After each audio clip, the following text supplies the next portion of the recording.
বছরভর বোমাগুলির কারণে সর্বদা সংবাদের শিরোনামে থাকে জগদ্দল ভাটপাড়া। সেই ভাটপাড়াকেই অন্ধকার থেকে যেন আলোয় ফেরাতে উদ্যোগী প্রিয়াঙ্কু পান্ডে। দিতে চান তিনি শিক্ষার আলো, ফেরাতে চান ব্যারাকপুরের রুগ্ন শিল্পাঞ্চলের চেহারাও। রুগ্ন শিল্পাঞ্চলে দুয়ারে শিক্ষা পৌঁছে দিতে বদ্ধপরিকর প্রিয়াঙ্কু পান্ডের জ্যোতি ফাউন্ডেশন। একাধিক কর্মসূচি নিয়েছেন প্রিয়াঙ্কু। 12 জানুয়ারি স্বামীজির জন্মদিন অর্থাৎ যুব দিবসে ব্যারাকপুর সংসদীয় ক্ষেত্রে যারা রাজ্য কিংবা কেন্দ্রীয় সরকারের চাকরি পেয়েছেন তাদের সংবর্ধিত করা হবে। যারা সেনায় চাকরি পেয়েছেন তাদের জয় জওয়ান প্রতিভার সম্মানে সম্মানিত করবে জ্যোতি ফাউন্ডেশন। শিক্ষার প্রসারের পাশাপাশি শিল্পাঞ্চলের অর্থনৈতিক কাঠামোর উন্নয়নে চাকরি প্রার্থীদের চাকরি পাওয়ার ক্ষেত্রে তারা উৎসাহ যোগাতেই উদ্যোগ নিচ্ছেন প্রিয়াঙ্কু পান্ডে।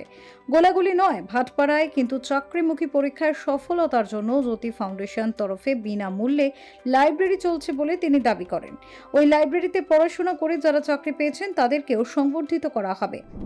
আজকে দিনে আমরা জ্যোতি ফাউন্ডেশন পক্ষ থেকে আপনাদের সকল লোককে ডেকেছি। তার মূল কারণটা হচ্ছে যে আপনারা নিশ্চয়ই আগে জ্যোতি ফাউন্ডেশনের প্রত্যেক কার্যক্রমকে আপনারা কভারেজ করেছেন। সাধারণ মানুষের সঙ্গে আমাদের জ্যোতি ফাউন্ডেশনকে জড়িত করার বড় একটা মাধ্যম হয়ে আপনারা দাঁড়িয়েছেন। তাই আবার আজকে দিনে আপনাদেরকে সঙ্গে যুক্ত করে আমাদের ব্যারাকপুরের বাসীর জন্য একটা সুখবর নিয়ে আমরা এসেছি, যেটা হচ্ছে যে 2024 সালে আমাদের ব্যারাকপুর পার্লামেন্ট অন্তর্গত যত স্টুডেন্টসরা নিজের প্রিপারেশন নিয়ে দেশের জন্য সেবা করার জন্য এসএসসি জিডি জন্য পরীক্ষা দিয়েছিলেন, যারা পাস করেছেন, যারা চাকরি পেয়েছেন, তাদেরকে আমরা সম্বর্ধনা দেব, যেটা বিগত সময় আমরা করেছি। সেই কার্যক্রমটা আবার করতে চলেছি। তো আপনাদের মাধ্যমে ব্যারাকপুরের সমস্ত বাসীর কাছে আমাদের আবেদন কি যারা 2024 সালে রাজ্য সরকার ইয়া কেন্দ্র সরকারের মাধ্যমে যে কোনো চাকরি পেয়েছে তারা আমাদের জ্যোতি ফাউন্ডেশনের লিঙ্কের আবেদন করুক। তাদেরকে আমরা জ্যোতি ফাউন্ডেশন পক্ষ থেকে আগামী 12 তারিখে স্বামী বিবেকানন্দজি জয়ন্তীর যুব দিবসে আমরা তাদেরকে সম্বর্ধনা দেব এবং আশা করব কি সেই প্রোগ্রাম থেকে আবার একটা নতুন আবেগ, নতুন এনার্জি আমাদের ব্যারাকপুর অঞ্চলের সমস্ত স্টুডেন্টসদের মধ্যে আমরা দিতে পারি, যে আগামী দিন আবার স্টুডেন্টসরা ভালোভাবে পড়াশোনা করে নিজের লাইফকে সেটেল করার জন্য সরকারি চাকরি নিক। সেই জ্যোতি প্রতিভা সম্মান 2025 আমরা দিতে জন্য এগিয়ে চলেছি।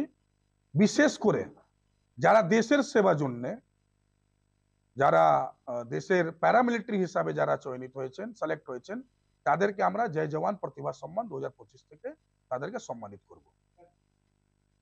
निश्चित रूप से बैरकपुर को अगर नया जिला बनाया जाए तो राज्य सरकार से लेकर सेंट्रल गवर्नमेंट से लेकर के प्रत्येक जो फंड है वो जो है बैरकपुर को डेवलप करने के लिए काम में आएगा। ये हम लोग का पॉइंट ऑफ व्यू है और ये सही है। आने वाले दिन में ये होकर रहेगा। How to increase education, how to develop our locality, আমরা কিভাবে নিজে এলাকাতে বাড়ি বাড়িতে শিক্ষা পৌঁছাতে পারি, কিভাবে প্রত্যেক বাড়িকে সক্ষম করতে পারি, সশক্ত করতে পারি, দক্ষ করতে পারি এবং তারা নিজে ফ্যামিলিকে ডেভেলপ করতে পারুক, এটাই আমাদের মূল লক্ষ্য। এডুকেশন এবং ইকোনমিক্যালি গ্রোথ, এটা হচ্ছে মূল টার্গেট। এটা যদি না করতে পারি তাহলে জ্যোতির মানেটা কি হচ্ছে? জ্যোতির মানেটাই হলো অন্ধকারকে আপনি সাইড করে আলো আনতে চাইছেন। তো ব্যারাকপুর যেটা পিছিয়ে যাচ্ছে, যেটা শিল্পর নামে শুধু ব্যারাকপুর কথার মধ্যে শুধু রয়ে গেছে, যেখানে আর ফ্যাক্টরি দেখা যাচ্ছে না।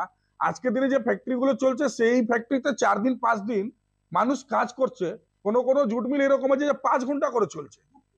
তো সেটা কি করে নিজের জীবন কাটাতে পারবে? তাহলে সেই বাড়ির ছাত্রছাত্রীদের, সেই বাড়ির বাচ্চাদের একমাত্র সাধন যদি কোনো কিছু হতে পারে সেটা হচ্ছে শিক্ষা।